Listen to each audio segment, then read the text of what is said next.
Let us open our Bible on Psalm 73, verse 17. Praise the Lord.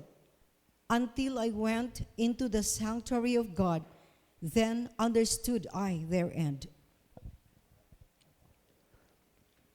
So, ano pala ang meron sa sanctuary?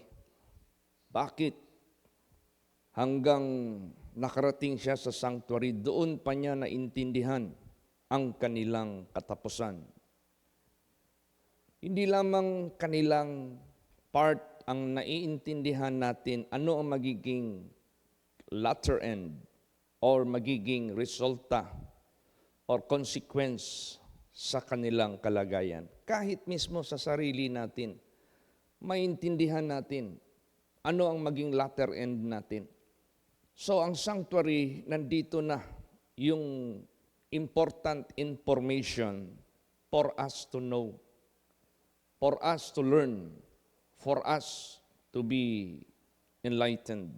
Kaya napaka-importante itong sanctuary sa buhay natin dahil maiintindihan natin what is the latter end. Hindi lang sa part ng mga tao na nakikita natin, kahit paman on our part, alam din natin yan. Kaya ano yung their part na nakikita niya na kung hindi siya nakarating dito sa sanctuary, hindi niya alam ano ang kanilang patutunguhan. Basahin natin. Psalm 73, verse 3 hanggang 9. Praise the Lord. For I was envious at the foolish when I saw the prosperity of the wicked. For there are no bands in their death, but their strength is firm. They are not in trouble as other men, neither are they plagued like other men. Therefore pride compasseth them about as a chain, violence covereth them as a garment. Their eyes stand out with fatness, they have more than heart could wish. They are corrupt and speak wickedly concerning oppression, they speak loftily. They set their mouth against the heavens, and their tongue walketh through the earth. Yan. Dito sa sanglibutang ito, there are two kind of qualities of human being, righteous and wicked. So, this is about the wicked. For I was envious at the foolish when I saw the prosperity of the wicked. Nainggit ako. Nung nakita ko ang mga mangmang at ang prosperidad ng mga masasama.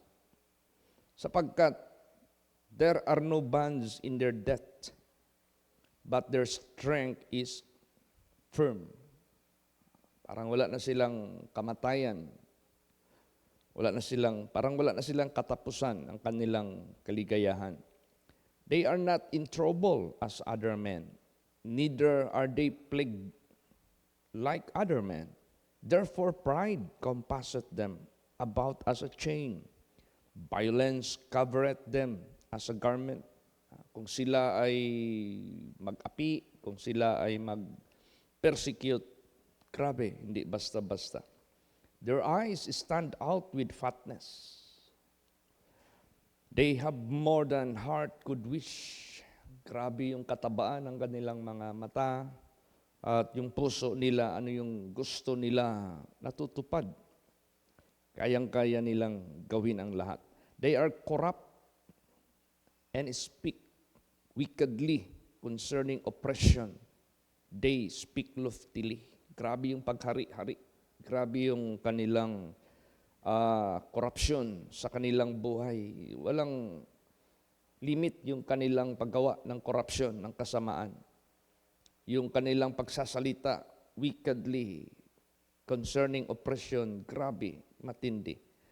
As if they are God already. Kung magsalita sila, napakatayog, napakataas. They set their mouth against the heavens. Kahit doon sa langit, magsasalita sila ng mga masasama, mahahanghang. They are not afraid. They are not, they don't bother. And their tongue walketh through the earth. Grabe, lumalakad yung dila nila sa lupa. Ibig sabihin yan, grabe yung kanilang pag-forward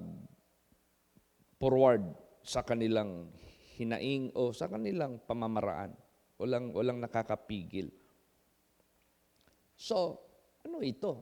Bakit nangyayari itong mga bagay na ito? Tapos nag-i-increase pa ang kanilang mga riches. Basahin natin. Psalm 73 verse 12. Praise the Lord. Behold, these are the ungodly who prosper in the world. They increase in riches. Yan. Lalo pa silang yumayaman. Lalo pa silang nadagdagdagan ang kanilang kayamanan. At ano ngayon ang kanyang nararamdaman? Maliban, he was envious. Parang nagkaroon siya ng inggit, nagkaroon siya ng paghanga, nagkaroon siya ng appreciation, nagkaroon siya ng parang mamumove na siya. At kung ito'y sasabihin niya sa mga nakakabata sa kanya, alanganin din siya magkwento sa kanila, baka sila ma-offend. Baka sila rin ay matamaan ng envy at baka makonbinsi na rin sundin ang mga yapak ng mga wicked. Basahin natin. Psalm 73 verse 15. Praise the Lord. If I say, I will speak thus, behold, I should offend against the generation of thy children. Yan. Kung ito'y sasalitain ko, kung ito'y ikikwento ko, itong nakikita ko, itong nararamdaman ko, itong aking envy sa kanila, baka sila rin ay mahawaan, baka sila rin ay makonbinsi sa aking nararamdaman. At maliban dyan, kung ito'y kanyang masyadong iniisip, parang feeling niya na unfair ang nangyayari sa mundong ito. Parang nasasaktan talaga siya. He was so hurt. Basahin natin ang Psalm 73 verse 16. Praise the Lord. When I thought to know this, it was too painful for me. Yes, it was too painful for me. Nasaktan siya ng labis. Hindi niya kayang maintindihan ang lahat. Pero bakit sinabi niya sa unang verse, until I went into the sanctuary of God, then I understood their end. So walang ibang makapagsasabi sa atin sa magiging resulta ng bawat tao sa sanglibutang ito, accurately, perfectly, correctly, except the Word of God. Kaya nung nakarating siya sa sanctuary, doon niya ngayon nalaman ang katotohanan, ano ang magiging end ng mga ito. So naging paborito niyang puntahan ang sanctuary. Di ba tayo, pag may mga ma-encounter tayo na mga words na hindi natin pa na-encounter at hindi pa natin naiintindihan, di ba meron tayong pinupuntahan, ino-open na application to learn and to know what is the definition of that word? Di ba yung dictionary? Siya yung mag-define every word. O ganun din sa buhay natin. Kung may mga bagay na hindi mo naiintindihan, tapos confused ka, meron tayong mapupuntahan to inquire. Meron tayong mapupuntahan to learn and to know the exact meaning of that situation. Kaya walang the best puntahan natin na malaman natin ang katotohanan at ang magiging latter end ng bawat buhay ng tao. Hindi lang sa kanilang part, kahit sa part mo, sa part natin. Alam natin, malalaman natin yan every time we can reach the sanctuary of God. Kaya anong sinabi dito? Pakibasa. Psalms 27 verse 4. Praise the Lord. One thing have I desired of the Lord, that will I seek after, that I may dwell in the house of the Lord all the days of my life, to behold the beauty of the Lord and to inquire in His temple. Yan. So, kumbaga pa, nagkaroon na siya ng satisfaction sa buhay niya because he could be able to understand everything. Saan niya ito natutunan? Sa sanctuary of God or sa house of God. Kaya sabi niya ngayon, one thing have I desired of the Lord, that will I seek after, that I may dwell in the house of the Lord all the days of my life. Kasi sa buhay natin, if we are going to sum up our years, meron talagang mga moments sa buhay natin na sometimes you cannot understand the matter. But every time na hindi mo maintindihan ang mga matters na na-encounter mo sa buhay mo, maproblema man yan, matukso man yan, maano man yang bagay sa buhay mo na alanganin ka, there is a place for everyone. There is a place for you, for me, to come para maintindihan mo ang lahat. Kaya dahil naranasan niya yan sa buhay niya, kaya ginawa na lang niya sa buhay niya, one thing have I desired of the Lord, that will I seek after, that I may dwell in the house of the Lord all the days of my life. So that, if it is all the days of your life, there is none of your whole life na hindi mo maintindihan. Maintindihan mo ang lahat if you do not depart, if you do not stop coming into the house of God. Praise the Lord. Pero kung subukan mong hintuan, may mga bagay na hindi mo maintindihan. Nobody can tell you the accurate answer. Baka magpalabas ng statement ang kaaway ng Diyos to deceive you, to allure you, to give you the wrong definition, the wrong direction, o madideceive ka. So, ang mangyayari ngayon yan, mabibiktima ka ng masamang espiritu. Pero ang Panginoon, ang siyang magbibigay ng accurate interpretation sa lahat ng bagay na yung naguguluhan yung isip mo. To behold the beauty of the Lord and to inquire in His temple. Kung meron man tayong nasain na beauty, kung meron man tayong nasain na karakter, kung meron man tayong nasain na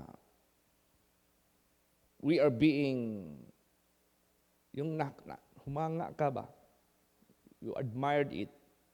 Yung beauty of the Lord. Kasi ang beauty of the Lord, pag yan ang hinahangaan mo, at yan ang dinidesire mo sa buhay mo, the beauty of the Lord will be also upon you.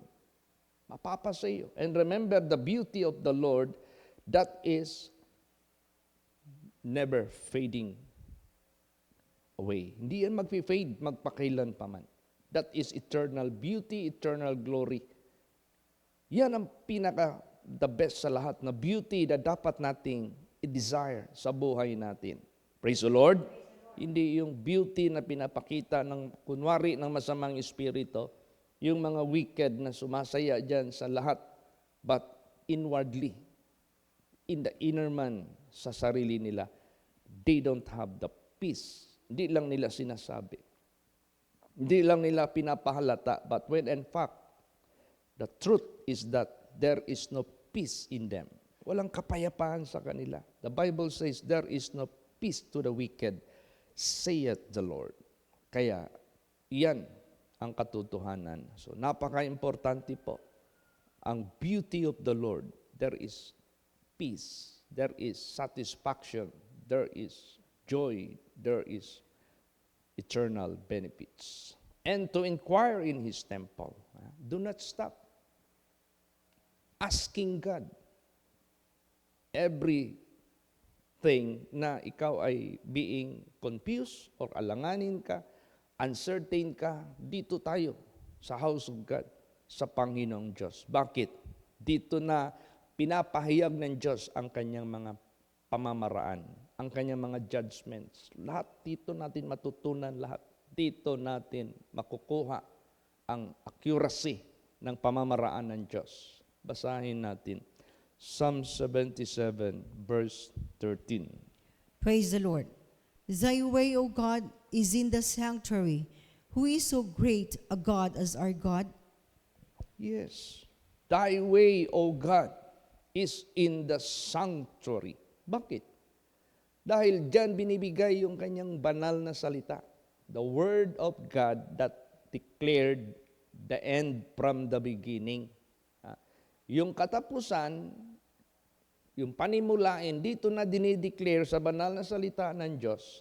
So dito natin matutunan ang lahat ng kanyang mga ways. Who is so great a God is our God. Napakadakila ng Diyos. He can foretell what will happen on the future. He can reveal the things that are being done na wala pang taong nakawitness. Look at the creation of the universe. Wala pa man taong ipinanganak. But how God revealed it through His precious words. Kaya yung precious words, lahat nandyan na, all in. The end and the beginning. Praise the Lord. And the things that are not yet done, nandyan na lahat. Kaya very informative ang banal na salita ng Diyos. Hindi lamang impormasyon na para kang nag-aral sa paaralan, hindi po.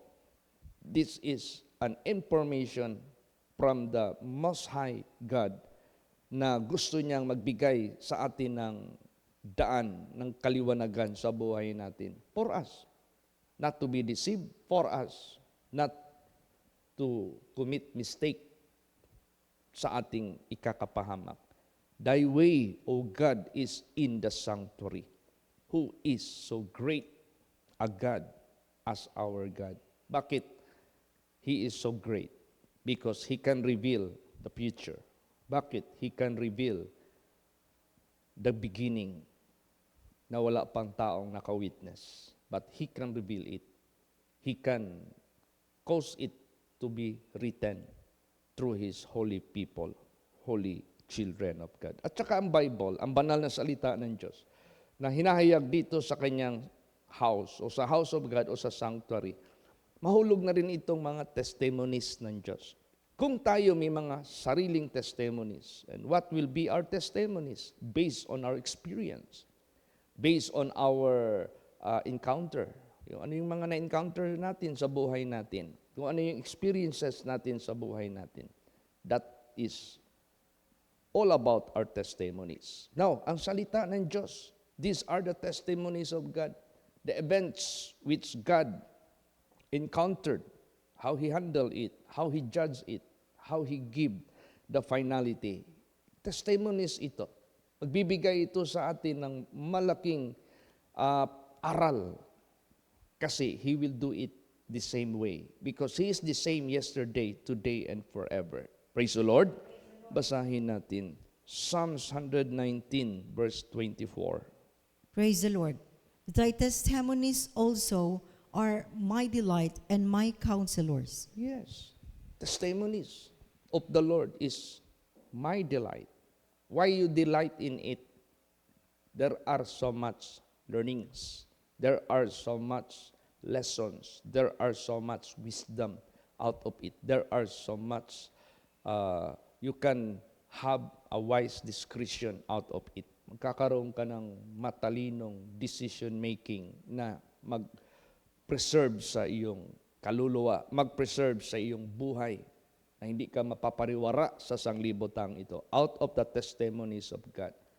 So, ano yung nangyari sa langit? Ano yung mga nangyayari dito sa lupa? How He handled it, how He judged it, sino yung naligtas, sino yung napahamak. Look at those people, why they are being judged to their doom. And why is it there are people who are being saved? Then, tingnan mo, anong ginawa nila? Tingnan mo kung anong buhay nila. Tingnan mo kung ano ang kanilang ginawa. Now, paano natin malaman ang mga gawa nila? There are testimonies that are being written in the Holy Scripture. Noah, why he was saved in his family. According to the Bible, Noah was one of the favored by God. He found grace. Bakit? Dahil Noah believed God. Noah obeyed all God had commanded him. So Noah is a righteous man. Tapos yung family niya cooperated with him, joined him. So silang lahat na nagkaisa sa pagpaniwala at sa pagsunod sa Diyos, naligtas. O paano yung the rest of the people, bakit sila napahamak? Tingnan mo yung buhay nila, how they despise the preaching of Noah, the preaching of righteousness. Pag sinabing preaching of righteousness, you must follow God. You must obey God. You must repent. You must turn away from your sins, from your wickedness. But they despise. They disregard. O, di ba? So lahat, pag yan ang gagawin natin, kasama rin tayo mapapahamak. Kasama rin tayo. So these are the testimonies of God na napaka-importante sa buhay natin. Let us not forget the lessons of the past. Kung ano yung mga nangyari na. At sila yung magiging counselors natin. Because actual. Alam mo yung mga counselors. Minsan, magpunta ka sa barangay, magpasok ka dyan sa lupon. Pag sinabing lupon, maraming mga sa barangay na yan na sinelect ng barangay na mag-stand as lupon, lupong tagapagpayapa. Sila yung mga nag-aasikaso ng mga gusot ng buhay ng mga constituents nila, yung mga awayan, yung mga banggayan, hindi nalulutas sa sarili nila, family by family, friends by friends, neighbors against neighbors, kung ano-ano, individual against individual. So sila yon. So karamihan makita mo sa mga lupon, mga experience personalities. Makaka-relate na sila. Kaya ang banal na salita ng ating Panginoong Diyos, this is testimonies of God. These are the experiences of the people sa nung unang panahon. How they behave and why they are being condemned and why they are being saved. So, papag-aralan natin lahat ito. The same righteousness ng Diyos na ipinakita niya noon, the same. His righteousness cannot be abolished. Kaya nga, He is the same yesterday, today, and forever. Kung susundin mo yung mga naligtas, ligtas ka rin. Kung susundin mo yung hindi naligtas, hindi ka rin maliligtas. These are the testimonies of God is all about. Kaya napaka-importante, sila yung mga counselors natin. Praise the Lord. Kaya nga nung na-assign ako sa Manila, to God be the glory, ginawa ko si Shadrach, Meshach, Abednego, Daniel, Joseph as my companions. Para kung may mga persecutions man, hindi ako dapat matakot. Kung may mga tukso man, hindi ako mag-give in. So these are the personalities who became my companions. I studied their behaviors. I studied their steadfastness in serving God. I learned from them. I follow after them. And totoo, what they have received, I also receive. Praise the Lord. What they experience, similarly, I also experience. But their experience are positive, not negative. Yes, they suffered for the cause na hindi sila gagawa ng kasalanan. Di ba the Bible says, pasalamatan mo if you are suffering for the sake of righteousness. That is thankworthy. Rather than you are suffering because you have done evil, and that is dapat lang mangyari sa iyo yan. But if you are suffering for the sake of the good works, for the sake of righteousness, pasalamatan mo yan. Kasi meron kang patutunguhan. That is not your permanent status. But God will do something for your promotion, for your blessedness, for your salvation, for your lahat-lahat na mga positive na mangyayari. Kaya dito sa Bible, dalawa lagi. Yung gumawa ng mga bagay na naging negative ang epekto at yung gumagawa ng mga bagay, positive ang epekto na galing sa Diyos ang judgment. Kaya napaka-importante, accurate itong testimonies ng ating Panginoong Diyos. Kaya ang Bible, laging nakasaad dyan yung mabuting tao, yung masamang tao.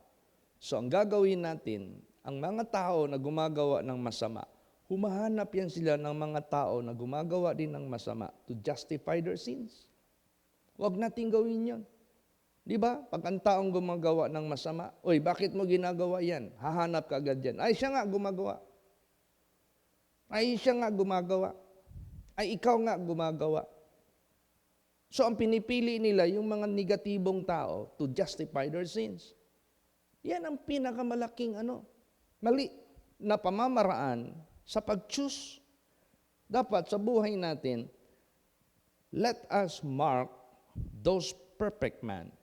Sila yung sundin natin para kung ano yung kaligtasan, ano yung mga blessedness na binigay ng Diyos sa kanila without fail, tanggapin mo rin yan sa buhay mo. Hindi kayo hahanap ka ng kumpanyero mo para lang ma-justify yung kamalian mo, para sabihin mo na okay lang yung ginagawa mo dahil ginagawa din nila. That's wrong. Tapos hindi mo na nireveal kung ano yung nagiging kapahamakan nila. Pikit mata ka na lang. Binibingi mo na lang yung tainga mo. Dinidisregard mo na lang yung resulta. Kumbaga pa, pinutol mo yung katotohanan, hindi mo pinagpatuloy. Ang gusto mo lang na ma-justify yung kamalian mo para kunwari, gusto kami kakumpanya. Mali. So sa buhay natin, kung ang banal na salita ng Diyos, dalawa ang nire-reveal dito, the righteous man and the unrighteous man, the perfect man, and the disobedient man, doon tayo sa positive. Yun ang ating piliin, yun ang ating sundin. Without fail, anong naangkin nila na blessedness, maangkin mo rin. Basahin natin. Psalms 37, verse 37 hanggang 38. Praise the Lord. Mark the perfect man, and behold the upright, for the end of that man is peace. But the transgressors shall be destroyed together. The end of the wicked shall be cut off. See, makita natin yung dalawang direksyon ng mga tao. Mark the perfect man and behold the upright. Sabi mo, meron bang perfect man? Is that man really perfect? When in fact the Bible says no one is perfect. So, if there is a perfect man, this is a man who believe and obey the perfect God. Praise the Lord. Kung meron mang perfect na tao, ito yung taong naniwala sa Diyos at sumunod sa perfect God. Yun ang markahan natin. Sila yung markahan natin. Sila yung i-follow natin. Behold the upright. Sila yung ating titingnan ng husto. For the end of that man is peace. Peace. That is an opposite of trouble. Peace. That is an opposite of miserable status. Peace. You have all the privileges of the blessedness from the Creator, from the living God. Yan yung perfect man. Sila yung markahan natin. Sila yung tandaan natin. Sila yung sundin natin. Sila yung ating gagawing halimbawa at sundin. Ito namang second verse, but that the transgressors shall be destroyed together. Transgressors, these are the people having the word of God, but they transgress the word of God. Paano natin masabi Adam and Eve are transgressors? Because they have already the word of God. They have already the commandments of God, and yet they transgress. So transgressors, these are the people who are no longer innocent. Why the fallen angels considered as transgressors? Because may kakayahan silang lahat na binigay ng Diyos sa kanila na wisdom and understanding. But they transgress. Kaya mahirap maging transgressor. Alam mo na ang katotohanan. You transgress, you disregard, you refuse to be strong in the Lord, you refuse to be God-fearing person, you refuse to to be obedient. O matatransgress mo talaga. O, sino man yung nakakatransgress lagi sa salita ng Diyos? These are the people who are walking after the flesh. They are bothered for the benefit of the flesh, but they are not bothered for the benefit of the soul. O yun, kaya if you walk after the flesh, magkakasala ka talaga. 100%. Kaya the Bible, the law, spiritual law, cannot be fulfilled to them who walk after the flesh. But this is only being fulfilled to those who walk after the Spirit. Kaya sa buhay natin, bakit nasusunod ng mga tao, yung mga wicked, yung mga makasalanan? Because these are the people who are walking after the flesh. Why people cannot follow the perfect man and the obedient children who are being saved by God? They cannot follow them because they are walking after the flesh. Useless. So magiging transgressor ang mangyayari sa bawat tao who do not walk for the benefit of the Spirit. So, ingat din tayo. Kaya nga sabi ni Jesus, if you want to follow me, deny your flesh. Deny yourself. Because you cannot ever follow me without doing it. Para hindi ka pabalik-balik sa pagsunod sa mga nagkakamali, mga transgressors. So, the transgression shall be destroyed together. Together. Bakit together? Lahat na susunod sa kanilang yapak, kasali lahat yan, mapapahamak yan. And the end of the wicked shall be cut off. Yung kanilang magiging latter end, na kanilang pinagmamayabang, kanilang masyadong pinagmamalaki sa buhay nila, bigla na lang yan maglaho, parang bula. Sabihin nila, hindi ako mapahamak, walang impyerno. Ang ganun man yung mga wicked, hindi man talaga mag-acknowledge yan. Pero mapuputo lahat yung kanilang sinasabi. And they will put to shame. Doon na nila maranasan ang regrets. Nandoon na sa kapahamakan. Wala na. Too late na. So, transgressors, wag natin silang tularan. Sino pa ang wag nating tularan? Job 27 verse 8. Praise the Lord.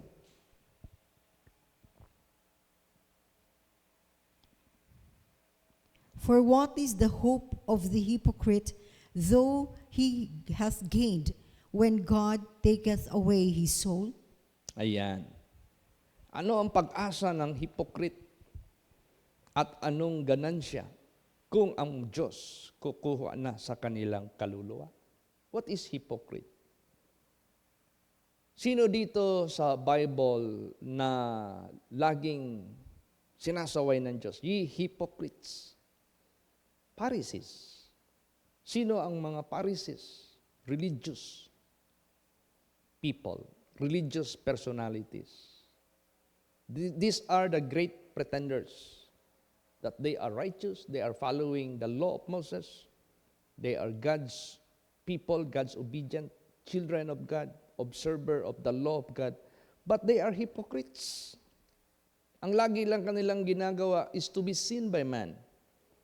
But in reality, ang buhay nila, they are like a tomb. Sa labas puti, sa loob puno ng kabulukan. So, the reality of their lives are impure in the eyes of God. They have so much hidden agendas. They have so much hidden iniquities sa buhay nila. They don't bother sa paggawa ng iniquity because they are doing it secretly. Hindi hayag, hindi alam ng karamihan. Ang alam ng karamihan, they are holy. Ang alam ng karamihan, they are teacher of the law of Moses and observer of the law of God. But genuinely, they are not. So these are the hypocrites. So the hypocrite, the hope of the hypocrite, walang ano yan, kapaki-pakinabang. Pagkunin na ng Panginoon Diyos yung kaluluwa nila, diyan na nila mararanasan ang agony. ang kapahamakan. Walang idudulot.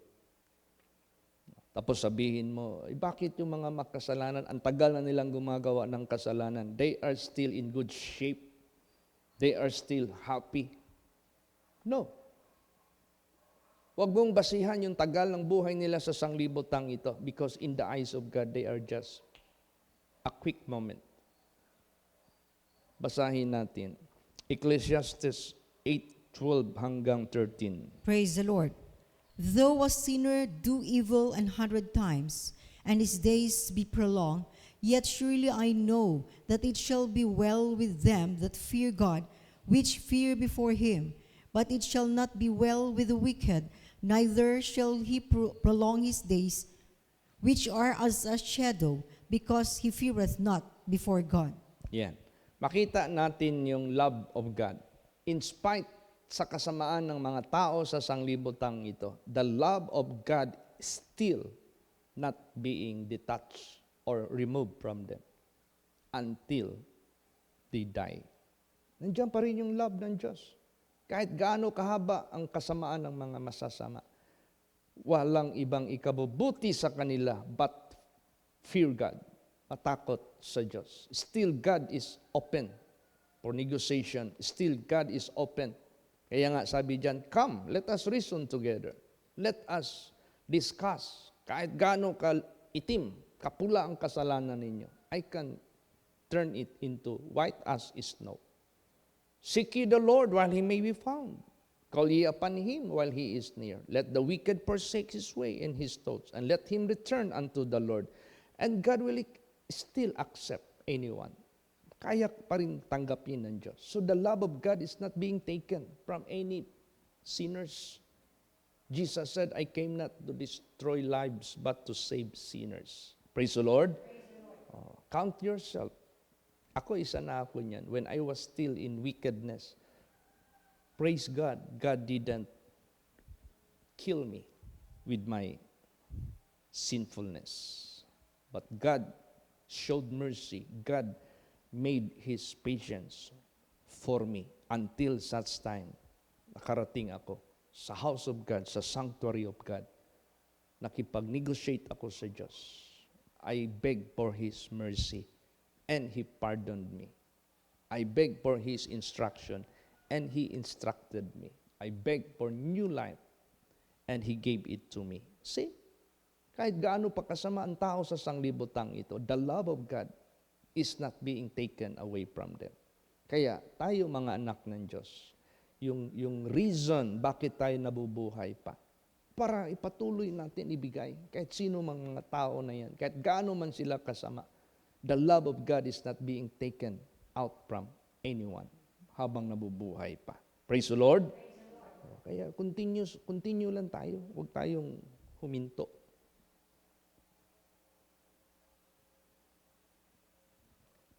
Tingnan mo yung nangyari sa buhay ng rich man. Tinuloy niya talaga yung kanyang kasamaan. Hindi man lang siya nag-concede, hindi man lang siya nag-humble. Hindi. So, to the point, anong nangyari? Basahin natin. Luke 12:20. Praise the Lord. But God said unto him, Thou fool, this night thy soul shall be required of thee. Then whose shall those things be which thou hast provided? Yan. Naghihintay ang Diyos to repent. Naghihintay ang Diyos to turn away from your wicked ways. But pag ituloy mo pa rin yan, till the end. Pag sinabing till the end, till God will take your soul from you. Wala na.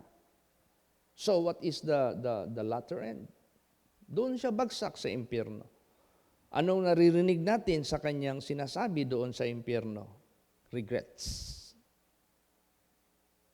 At sabi na lang niya, can you send back Lazarus to the world? I have 5 brethren or brothers there still living. Para hindi lang sila mapunta dito. Sabi ng Panginoon Diyos, I got Moses there.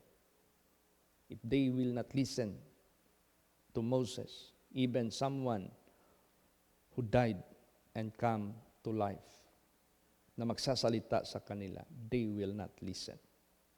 See? Kaya, mahirap talaga. Until ang tao maniwala sa Diyos at sumunod sa Diyos, that's the time we can consider that is the only direction for you na maging good ang iyong patutunguhan. Kaysa mag-enjoy ka sa kalayawan sa sanglibutang ito, sa lahat ng kayamanan sa sanglibutang ito, out of unrighteousness and wickedness, that is not gain for you. That is not a profit for you. Because the moment kunin na ng Diyos yung kaluluwa mo, what gain do you have? Wala. Zero. Negative pa. Kaya, ang pag-ibig ng Diyos hindi nawawala habang buhay ang tao. Last verses. John 3:16 and 17. Praise the Lord.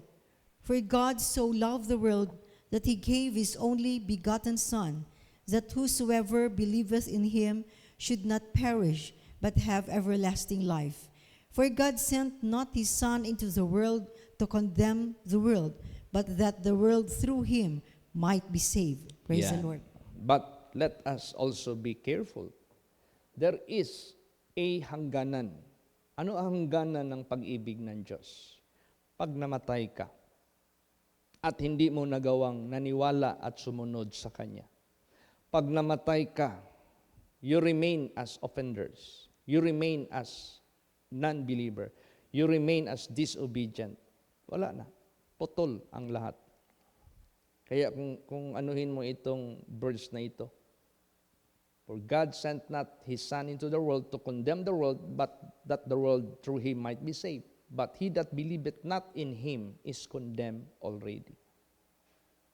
Kaya, this is the condemnation, because when light came into this world, they believed not, nor loved the light, but they loved darkness rather than the light. Tapos na yung buhay nila. Saan nag-end yung buhay nila? They refused to love the light. Saan nag-end yung buhay nila? They loved darkness rather than the light. Doon nag-end. Pag nag-end yan, that will be your condemnation. Kaya, pero habang buhay pa ang tao, hindi pa nag-end, the love of God is not being taken away from them. Kaya tuloy ang ating pag-propagate ng good news ng gospel, offering forgiveness to all, offering salvation to all. But if they refuse, till they die, hindi na natin kontrolado ang puot ng Diyos na darating sa buhay nila.